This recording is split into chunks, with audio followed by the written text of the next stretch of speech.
Alright guys, today we're going to be doing AN fittings onto some braided hose, so let's get to it.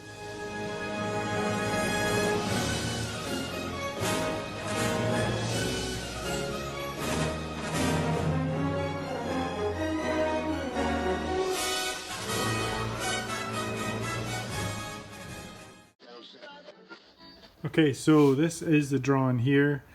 This is the pump. This is the reservoir tank, and this is the steering rack where the connections come in. So we've got the high pressure line. It's going to be a M16 1.5 banjo with a AN6 fitting on the end. And all these fittings, I'm going to have them in the description, so if you want to do the same you can order them. And then we've got a M14 AN6 banjo. That's the high pressure, so that's coming into the rack. And then coming out of it, we've got an M16 AN6 banjo again, so that's a return, so you're going to follow this way, and it goes into the return. And then the low pressure, just the feed of the fluid, the power steering fluid in.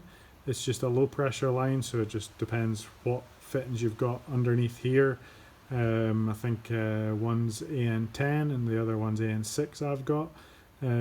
So yeah, that's low pressure, and I've got an RT, I can't remember the company name, but I'll try and put the link down below for this fitting because it's a really good fitting, and it's an AN10, so I'll show you the fitting. So here's the RT fitting. I'm pretty sure it's an Australian company, but yeah, you can, it's pretty much made for these kind of intercooler inlets and stuff like that. So it's fully adjustable, so you can adjust it wherever you want. I'm aiming it this way because I need to get it over to that red one there. That's an AN10 line there, and I've also got an AN6 in there as well. And then we've got the other banjo bolt here, and I've got a AN6 90 degree on here. And then if you look down here, I have got the M14 and the M16 banjo down there, and I've also got AN fittings on the end. I'll show you what these fittings look like. That's the fittings there. So it just goes on the end of the banjo. See if we can zoom in. See it there? It's just banjos with AN6 on the end. And this is like this is an AN10 fitting, a 90 degree. I've just got a straight AN10 here, and I've got a 90 up there that I might just change to this black one instead of the coloured one. I'm not really too keen on the coloured ones. You can see there's a coloured one there. It's just a cheap eBay one, and there's Mishimoto ones.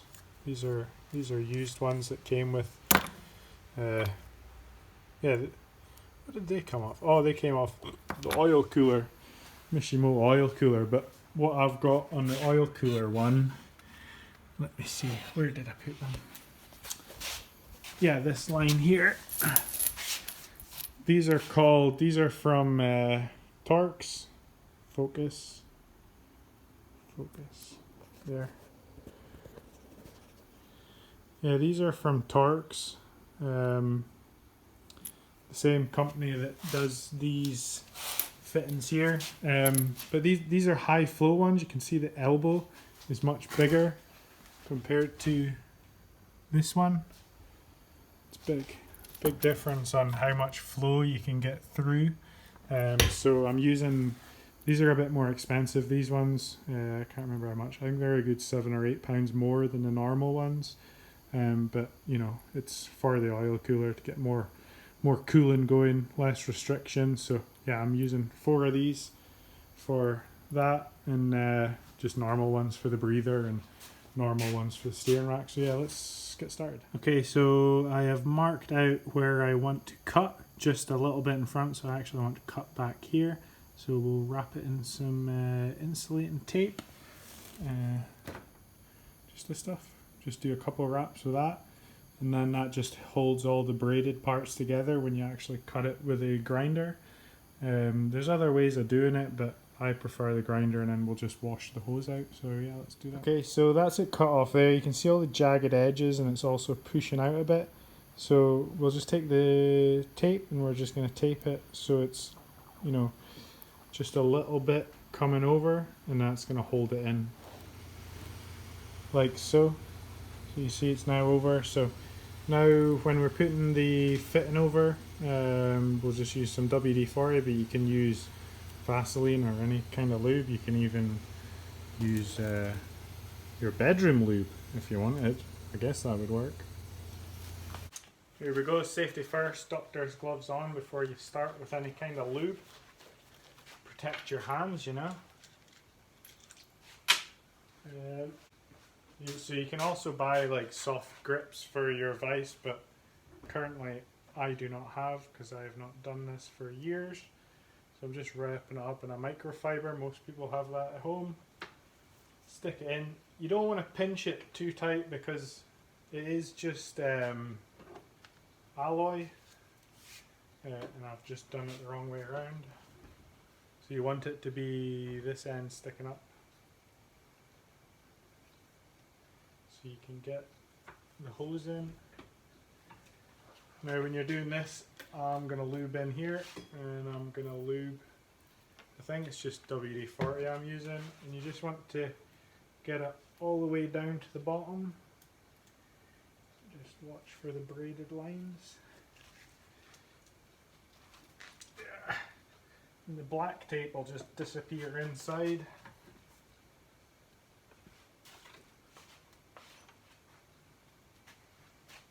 So now you can see the hose is all the way to the end where the threads is.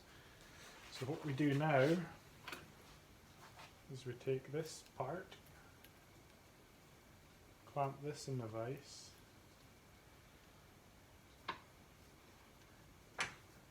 and try not to have anything sticking out.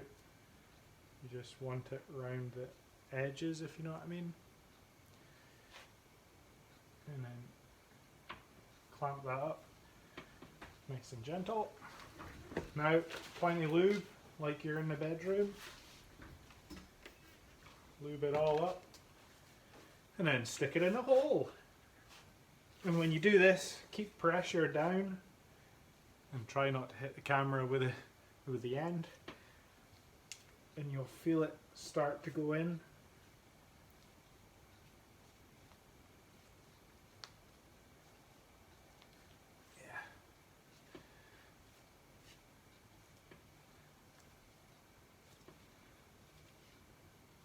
It's all about keeping the pressure down. If you don't keep the pressure down, the hose will just come out and you'll see the black tape come out. So we don't want that. So you also get a special tool that's alloy spanner, but I don't have that either, so I'm just going to be careful turning it. And holding this up and ducking when it comes back. Ow! Watch out for sharp bits. This is like a total ghetto way of doing it. It's like, it's not the professional way, but you know, I don't do this often, so this Jay-Z's got everything AN on it, so it's not great, but hey ho, it looks cool though.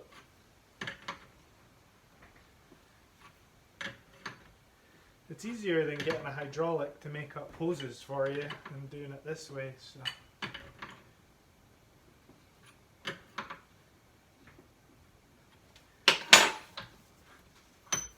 You can also put like tape on the inside of here to stop it scratching it, but this is all underneath the engine. Like you can see I've damaged it here a little bit. Well, not damaged it, I've just took off a little bit the anodizing, but yeah, we'll test fit this in the car, see if I need to cut any more off of this end. You know, you see it all needs fixing and pulling in, so let's go have a look.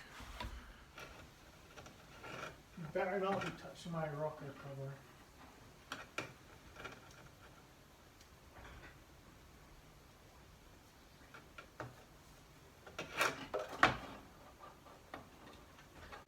Right, so that follows that one. Around the back, maybe.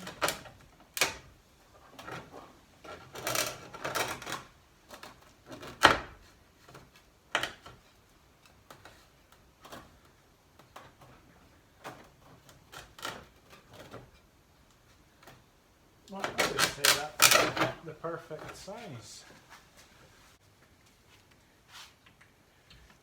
Push down and turn. Don't hit the camera. There's a little bit of tape sticking out here, so we'll trim it with a knife.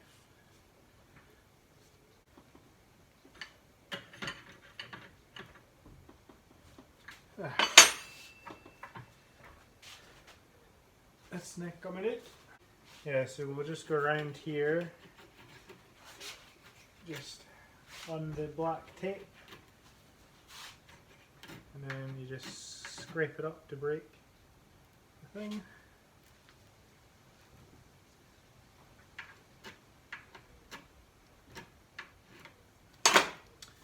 Voila!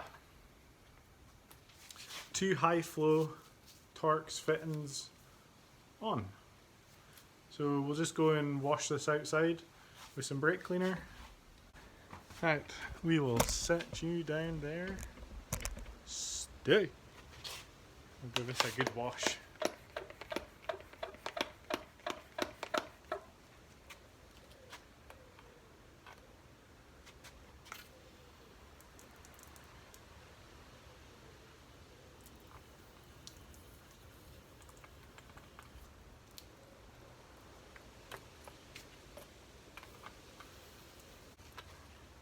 There we go.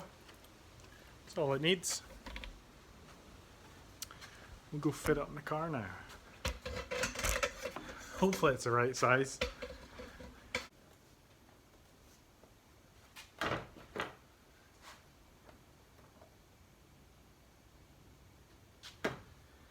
Okay, that's that bit.